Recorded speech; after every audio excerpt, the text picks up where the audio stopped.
नमस्कार। मैं डॉक्टर सत्यवीर सिंह, सहायक आचार्य हिंदी, राजकीय महाविद्यालय कोटपुतली।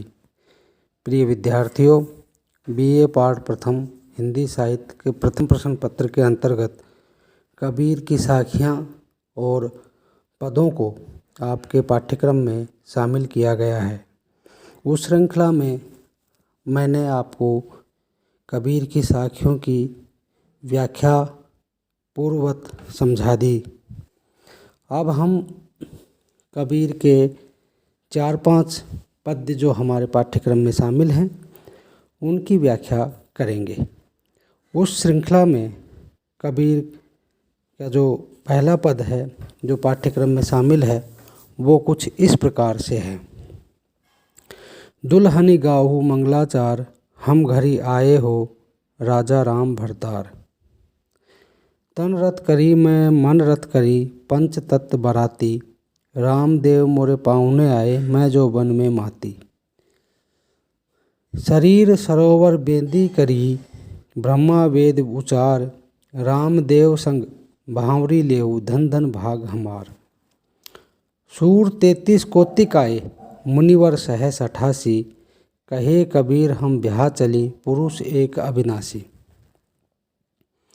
ये पद्य है, इसमें भक्ति का निर्गुण रूप है और स्पष्ट है यहाँ पर जो एक सामान्य प्रचलित विवाह पद्धति है, विवाह होता है, उसके माध्यम से कबीर निर्गुण की तरफ जाते हैं। और यहाँ पर कोई वर नहीं है, कोई वधू नहीं है, कोई वेदी नहीं है, कोई मंत्र नहीं है। ये तमाम सारी की सारी बातें एक सामान्य विवाह के माध्यम से, उदाहरण के माध्यम से निर्गुण ईश्वर आत्मा और परमात्मा के उस मिलन की तरफ जाते हैं। और उस श्रृंखला में कबीर कहते हैं कि दुल्हनी गाहु मंगलाचार।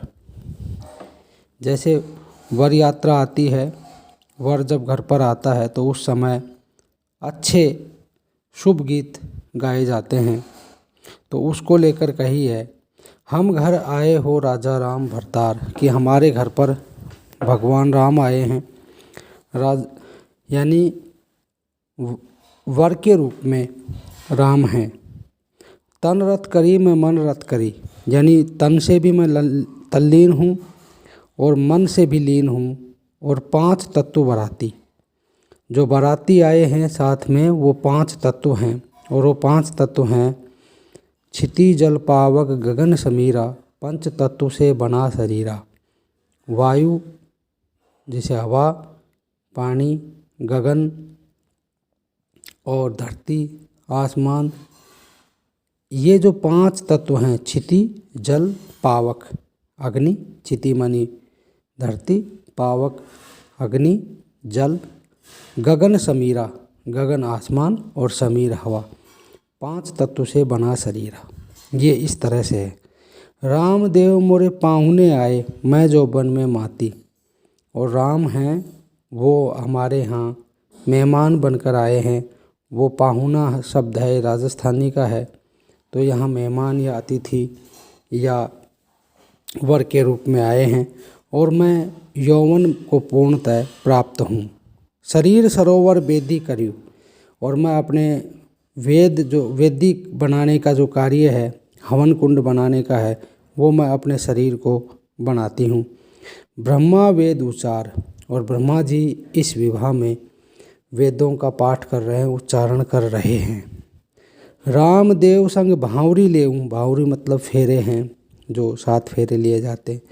धन धन भाग हमार, ये हम धन्यवान हैं, भाग्यशाली हैं, हमारे भाग्य हैं कि ये जो विवाह है, इस विवाह के वधू वर हैं वो राम हैं और उनके साथ मैं फेरे ले रही हूँ।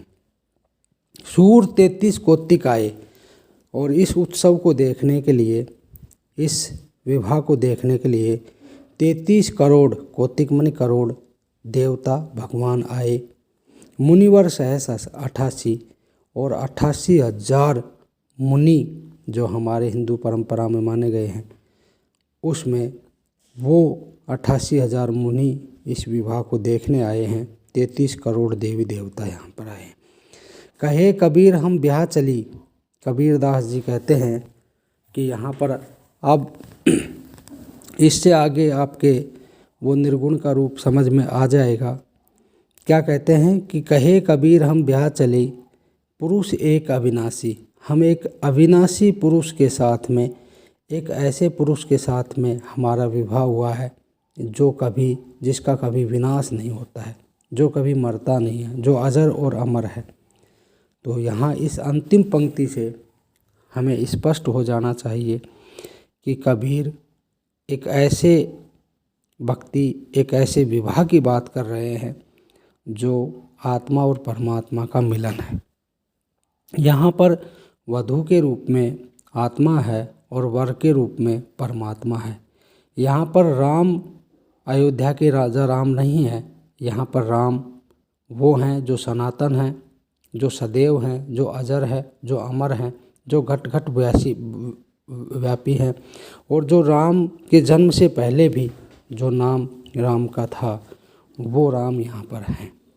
और उस राम के यानी वो जो निर्गुण राम है, जो सर्वत्र व्याप्त हैं, उसके साथ यानी परमात्मा के साथ आत्मा का जो अटूट अविचल अविरल जो रिश्ता है, उस रिश्ते की बात कबीर कर रहे हैं।